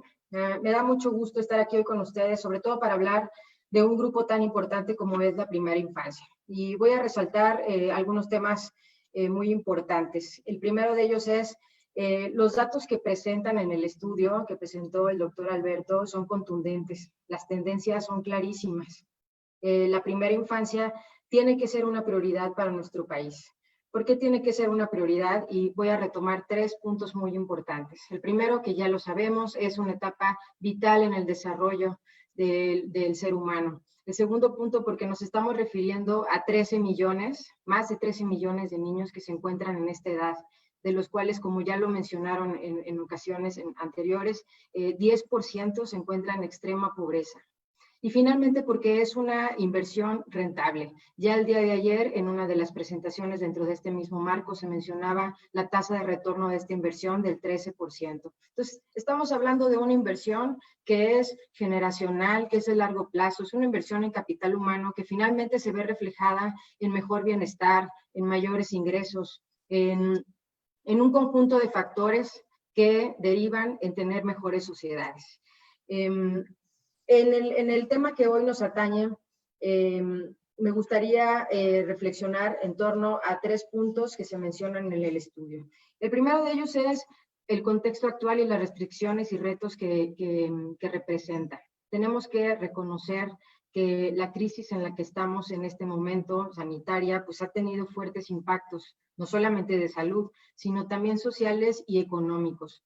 Todavía no dimensionamos de qué tamaño va a ser estas afectaciones, ni por cuánto tiempo van a subsistir en el tiempo. Pero lo que sí podemos asegurar es que los más afectados son los hogares con niños, niñas y adolescentes en nuestro país.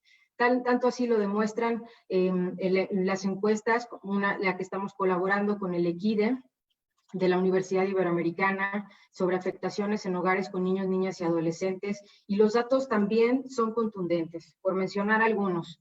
58% de los hogares con niños, niñas y adolescentes no tenían dinero suficiente para poder quedarse en casa.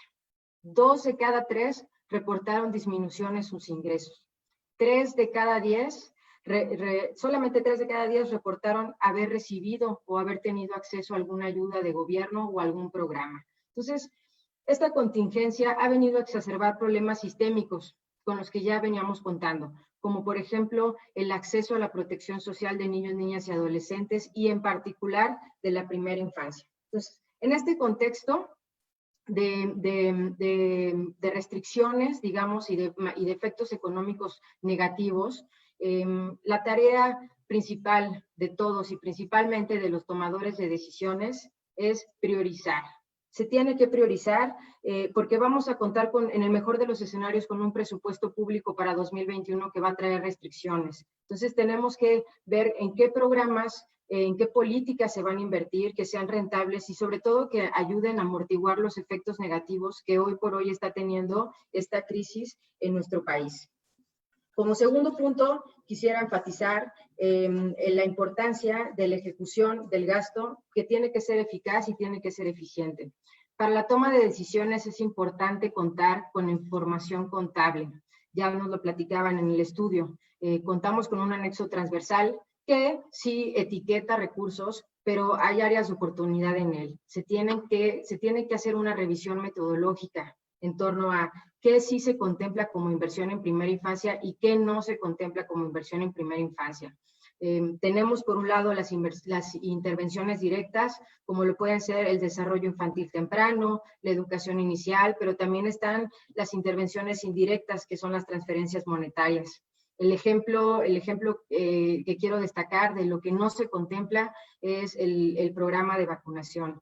Ahí tenemos más de 2,000 millones presupuestados para 2020 que no se están contemplando. Entonces, es muy importante dimensionar de qué tamaño es realmente lo que estamos invirtiendo como país en primera infancia. Tener estos datos precisos. ¿Por qué?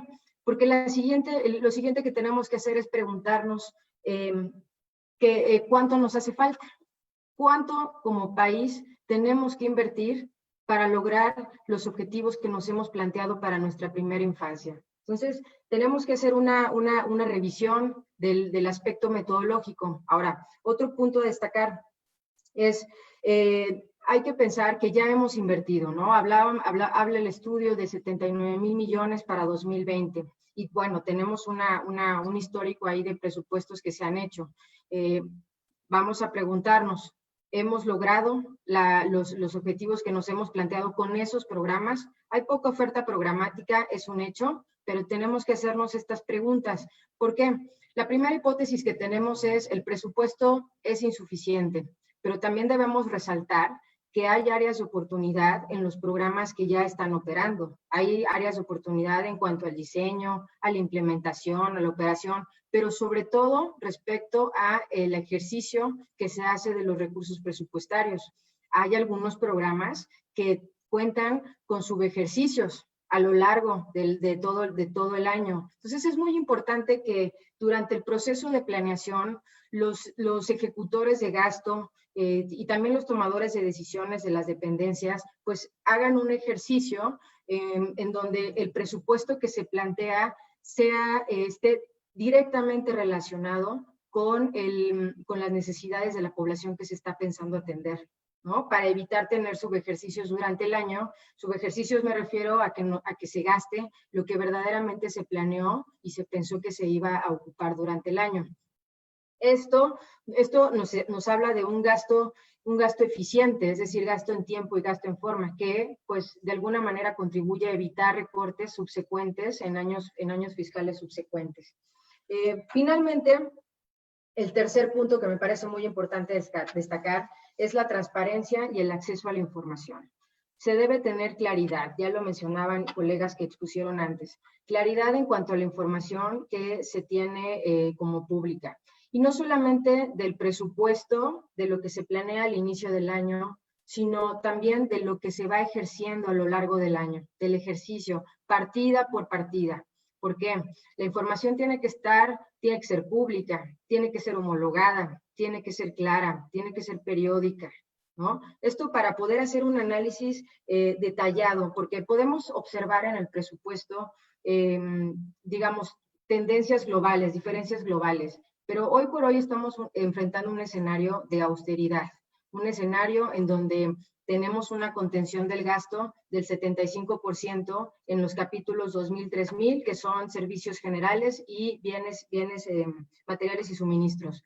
Pero sí es muy importante que dentro de estas partidas, pues podamos observar cuáles son las que se están castigando, cuáles no, ¿no? Entonces, también es muy importante, si bien hay recortes, pues también tener claridad y transparencia de en dónde se van a gastar los recursos que se ahorren, si se están moviendo, ¿no? Finalmente, pues el llamado que hacemos desde UNICEF a todos los tomadores de decisiones, a las dependencias del gobierno federal, también a los integrantes del legislativo, como la diputada aquí presente, pronto están a comenzar la discusión del presupuesto de egresos de la Federación para 2021.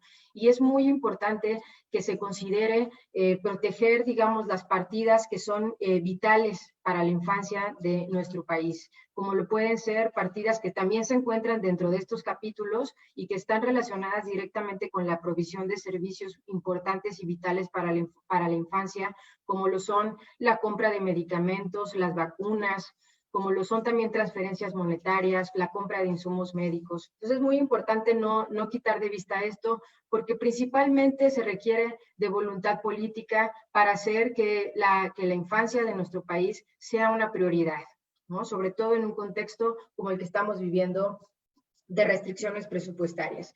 Y bueno, para cerrar la intervención, quisiera decir que todo este contexto de crisis que estamos viviendo, en todos los sentidos, como ya lo mencioné, podemos verlo como una oportunidad de iniciar un diálogo público, un diálogo abierto en torno a la necesidad que tenemos de comenzar a construir un sistema de protección social universal. ¿Para qué? Para que nos permita a la población mexicana y sobre todo los hogares con niños, niñas y adolescentes que son los más afectados, pues hacer frente a circunstancias tan adversas como las que hoy estamos viviendo. Muchas gracias. Muchísimas gracias, Ariana. Recupero uno de los últimos puntos, ¿no? Requerimos voluntad política para priorizar a la primera infancia. Para concluir con nuestra ronda de comentarios, le voy a dar la palabra al maestro David Calderón, presidente ejecutivo de Mexicanos Primero. Adelante, David. Muchas gracias. Buenas tardes a todas, a todos. Gracias a quienes me precedieron en la palabra, a Alberto, por supuesto, y al Pacto por el desarrollo del estudio. Y entonces me permito compartir esto. Listo, aquí voy. Espero que me dé tiempo de ser breve. Eso, recapitulando. Invertir en primera infancia es un deber ético y tiene que ver, por supuesto, con los derechos fundamentales. Debe estar marcado con clara orientación el interés superior de la niñez. Si hubiera que elegir en un caso extremo la inversión pública en un grupo de edad, en una condición, debe entonces respetarse justamente este enfoque de interés superior de la niñez. Es, por el otro lado, la inversión social de más alto retorno. Aunque no lo fuera, debiéramos hacerlo, pero además es la inversión social de más alto retorno. Por supuesto, abate todo tipo de costos sociales posteriores que tienen que ver desde las enfermedades crónicas hasta seguridad y encarcelación, hasta las compensaciones en el sistema educativo. Es la inversión social de más alto retorno y no se nos olvide, para los más pobres en México, literalmente las mexicanas y mexicanos más pobres en México son precisamente las niñas y los niños de 0 a 5 años, en todos los sentidos, digamos en términos absolutos, son los más pobres de México. Aparte, está demostrado cómo la inversión en la primera infancia produce efectos que son duraderos, que no se disipan o consumen apenas cesa la aplicación y que se potencian entre sí, que si hacemos la inversión adecuada en desarrollo, pero también en participación y por supuesto obviamente en supervivencia, entonces los efectos se escalan y potencian entre sí. Además, lo que hemos podido rescatar del estudio de Alberto, de los estudios que también ha hecho el Coneval, UNICEF, muchas personas, pero que en el estudio que hoy se presenta se sintetiza, es que no vamos bien. 9 años seguidos de retroceso en el presupuesto para niñas, niños y jóvenes en general, pero en concreto, en primera infancia estamos en especial problema. Del grupo de edad de 0 a 5 años, que representa el 33% del conjunto, más de 13 millones de mexicanas y mexicanos, se le destina apenas el 10% de los fondos de todo el grupo de edad, niños, niñas y jóvenes. En concreto, también de 2018 a 2020 ha habido una reducción del 30% en los recursos destinados a primera infancia. Como nunca antes tenemos leyes, tenemos instituciones, más tenemos ya una visión común, en términos nacionales, la que está plasmada en la Estrategia Nacional para la Primera Infancia, es mandato constitucional, es para todos los sectores, es para todos los órdenes de gobierno, es para los 3 poderes, es para la sociedad y también para la administración, pero no le hemos puesto dinero, no, por supuesto, el que corresponde.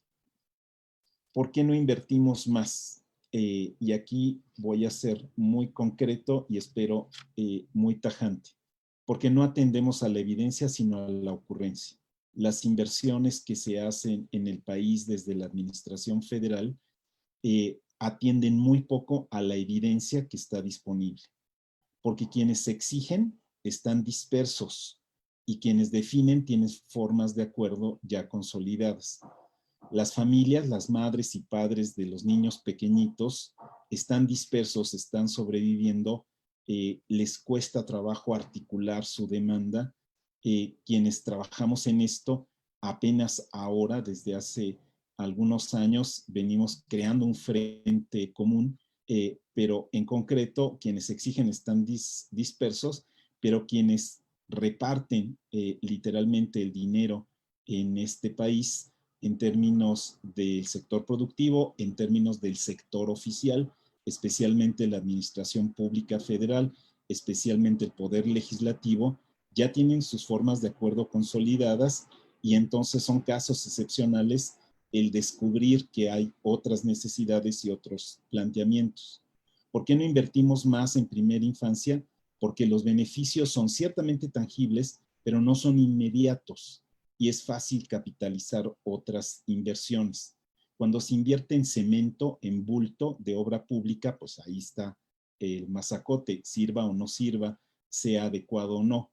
En cambio, los beneficios que representa el cuidado detallado de la salud, la activación, por ejemplo, de neurodesarrollo en los niños pequeños, los beneficios son tangibles, pero están dispersos en el evento magnífico de cada niña y cada niño y no es, digamos, algo para cortar un listón a nivel nacional.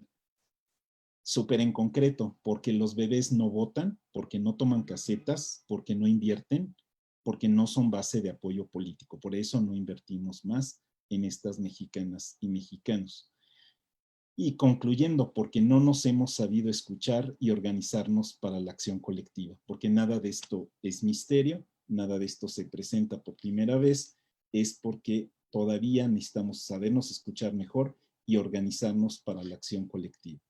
Quiero destacar algunos puntos críticos. La distribución de aquello destinado a primera infancia no solo es poco, no solo es proporcionalmente inadecuado, sino su distribución no tiene criterios de equidad ni de inclusión sólidos. Lo vemos muy bien en la inversión, por ejemplo, para los niños chiapanecos, que acaba siendo menos de la mitad que para los niños de Colima, y no puede ser precisamente el código postal lo que haga la diferencia en esa inversión. No estamos pidiendo entonces que se le quite a nadie, sino más grande hacer el pastel para distribuirlo. Cada niño y niña de 0 a 5 años tiene destinados fondos federales por 308 pesos mensuales. Aunque efectivamente, por ejemplo, no está considerada vacunación, en cambio está considerado La Escuela es Nuestra, que como programa no tiene efecto todavía sobre el grupo de 0 a 5, sino muy relativamente, muy secundariamente.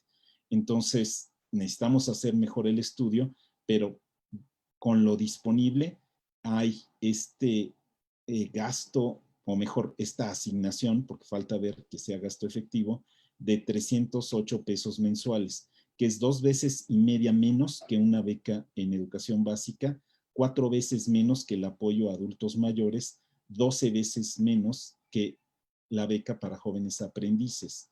Por supuesto, una inversión de 308 pesos en los derechos de niñas y niños desde el ámbito federal, que no tiene que ser el único, la única fuente de financiamiento, pero es claramente insuficiente, injusto, inequitativo. No estamos invirtiendo lo suficiente en el mandato constitucional. La ENAPI, para articularse, tiene apenas el 0.1% del presupuesto federal destinado a este grupo de edad. Entonces, ¿cómo nos vamos a coordinar con apenas esa fracción de dinero? La expansión de la educación inicial como nivel no tiene ningún aumento, ninguno es ninguno, 0.0. Para la expansión de la educación inicial no hay ningún aumento, a pesar de que es el reto de incorporar a al menos 6 millones de personas, mexicanos y mexicanas, que no están en este momento en educación inicial. Otros puntos críticos, y con esto, digamos, hago toda la panorámica del punto al que quiero llegar. Se acabaron los apoyos de Prospera y Bienestar sin sustitución, especialmente en términos de los apoyos alimenticios. Ya no hay fondos para hijos de jornaleros. Hay reducción a la experiencia de educación inicial que ya resultaba exitosa y heroica de CONAFE. Hay recortes adicionales en la asistencia social a comunidades indígenas. Y, por ejemplo, pasamos de estancias, la inversión que se hizo en 2018 de 3.712 millones de pesos, se redujo a 1.874 en 2019, y cuando se convierte o se traslada a apoyo al bienestar de hijos e hijas de madres trabajadoras, tiene un aumento, 2.102 millones de pesos, pero no cubre a niños y niñas de 0 a 1 años de edad, solo llega al 14-17% de su población objetivo y no tiene garantizado el uso adecuado. No hay ningún mecanismo que confirme que efectivamente se está ejerciendo una vez entregado a las familias para aquello que fue destinado. El 93% del presupuesto se va a los estados, pero no hay transparencia y precisa rendición de cuentas de la ejecución de los fondos, los llamados FASA y FAM, que juegan un papel tan importante en esa transferencia. Se consideran, digamos, ejercidos del lado federal, apenas se entregan, pero la verificación, pues tenemos que esperar hasta que llega la revisión de la cuenta pública para saber en qué se está gastando ese dinero. La pregunta fundamental, y con eso voy a concluir, ¿qué vamos a hacer? La propuesta, y parte de esto está ya en el estudio de Alberto, es tenemos que identificar los irreductibles y cuál va a ser el efecto de la emergencia actual. ¿Dónde están aquellos elementos que son absolutamente irreductibles, innegociables para el ejercicio de derechos de niñas, niños en estas edades tempranas, 0 a 5 años? Hay que ponerle dinero a la protección para situaciones de derechos vulnerados o restringidos de niñas y niños. Los derechos a la protección están subfinanciados y por lo tanto las instituciones que trabajan en ello, desde las procuradurías hasta los esquemas de búsqueda cuando hay desaparición, todos los sistemas de protección ante maltrato, violencia, estrés tóxico, no han tenido una inversión adecuada. Hay que atender al planteamiento del ENAPI, es decir, finalmente tenemos una visión nacional para armonizar los servicios, las instituciones, los niveles y los sectores a favor de niñas y niños de 0 a 5 años. Está muy bonito en el artículo 3º el planteamiento del ENAPI. El desarrollo del ENAPI es increíblemente sólido. Es un plan que hoy por hoy son unos planos de una construcción hermosa que apenas ha de ponerse en obra y que requiere para ello inversiones muy precisas. Hay que articular la demanda. La oferta de servicios va como puede, va como va, pero finalmente se crece en la medida en que se cualifica la demanda, no cuáles son los distintos servicios que el Estado mexicano desde el nivel municipal hasta el federal, tiene armados a favor de niñas y niños, sino qué es lo que sus padres, sus madres, sus familias han de exigir. No solo que quienes toman las decisiones se convenzan por la evidencia, sino que atiendan por mandato.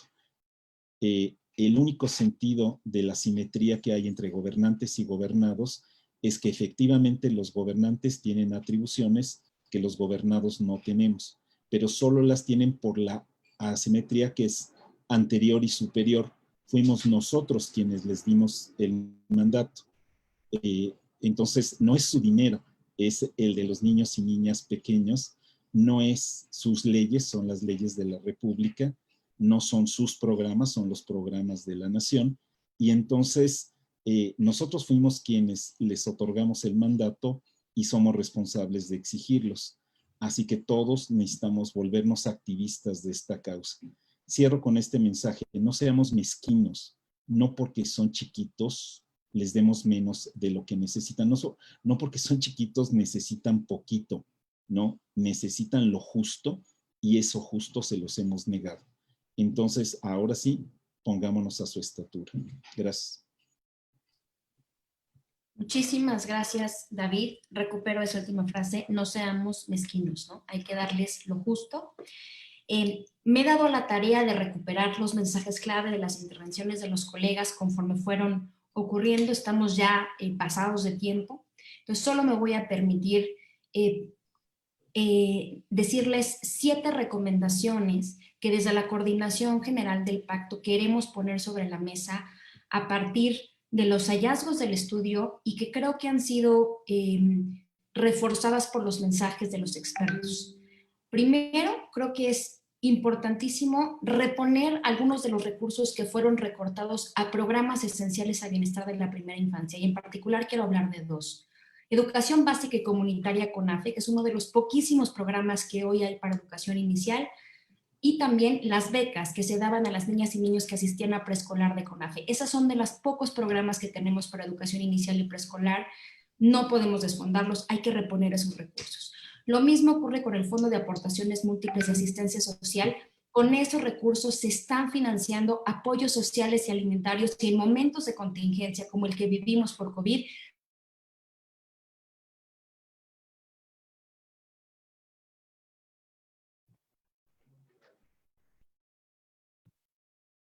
Ahí tenemos un retraso en el video. Vamos a esperar a que se recupere. Te tenemos nuevamente, Aranza. Puedes continuar. Sustituir los programas presupuestarios que fueron eliminados por nuevas alternativas programáticas. En particular nos preocupan 3. No hay un programa que atienda, prevenga y corrija desnutrición infantil y sabemos que es un problema que va a incrementar con esta crisis. Segundo, sí necesitamos espacios de cuidado infantil provistos por el Estado, sobre todo para aquellos padres que carecen de seguridad social. Tercero, atención de niñas y niños de jornaleros agrícolas que viven en situaciones de precariedad muy importantes.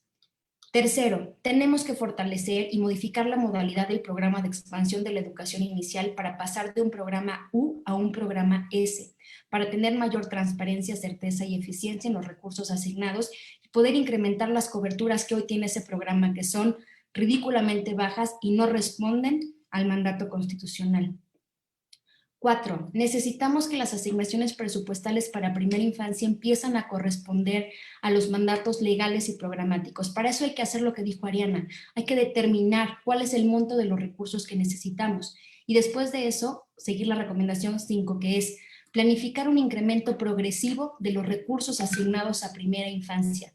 Obviamente estamos en un periodo de crisis y de contracción del gasto público. Entonces, ¿qué tenemos que hacer? Empezar por financiar un paquete de servicios básicos de emergencia para las niñas y niños menores de 6 años. Tenemos que asegurarles vacunación, control y vigilancia del crecimiento y desarrollo, prevención y tratamiento de la desnutrición, educación inicial, alternativas de cuidado y prevención de la violencia. Estamos en una situación de emergencia, tenemos que empezar por esas intervenciones para las niñas y niños en situación de pobreza. Esas serían las recomendaciones más importantes que pone sobre la mesa el pacto y termino por agradecer una vez más a todos los que nos acompañaron este día, a las organizaciones de la sociedad civil, funcionarios municipales y estatales que se sumaron, a nuestros panelistas súper de lujo, ¿no? A la doctora Norma, al doctor José, a la diputada Leida, a David Calderón, a la maestra Ariana González. Muchísimas gracias por compartir sus puntos de vista con nosotros. Esperamos que con esto podamos construir una agenda para incidir efectivamente en el presupuesto. Recupero otra de las menciones de Ariana, se trata de voluntad política, ¿no? Hay un apoyo social, hay colectivos que apoyan esta causa. Este es nuestro llamado a los tomadores de decisión. Hay que hacer de la primera infancia una prioridad. Muchas gracias. Pues muchas gracias. Les recuerdo a todos los que han acompañado en esta sesión que las preguntas que hayan hecho en los chats a los panelistas serán compartidas con ellos y las respuestas estarán en el repositorio que les hemos compartido ya la liga en este mismo chat. Y para recibir su constancia de participación es importante haberse registrado, haber participado en las 4 sesiones y estar atentos a su correo, ya que ahí les daremos las instrucciones para poder conseguirla. Les vamos a poner la liga de registro por si alguien no lo ha podido hacer en este momento en el chat de Zoom y también por Facebook del Pacto por la Primera Infancia. Y pues hemos terminado la sesión del día de hoy. Gracias a todos los panelistas, a Aranzazú Alonso también muchas gracias, y a Noé Romero y a Nadeli Cruz, quienes nos apoyaron con la interpretación en lengua de señas mexicana. Y por supuesto, gracias a todos ustedes participantes. Los esperamos mañana a las 11 de la mañana, hora de la Ciudad de México. Cupo limitado para las primeras 1000 personas y nuestra transmisión en vivo por Facebook a través de las redes sociales del Pacto por la Primera Infancia. Hasta luego. Gracias, hasta luego.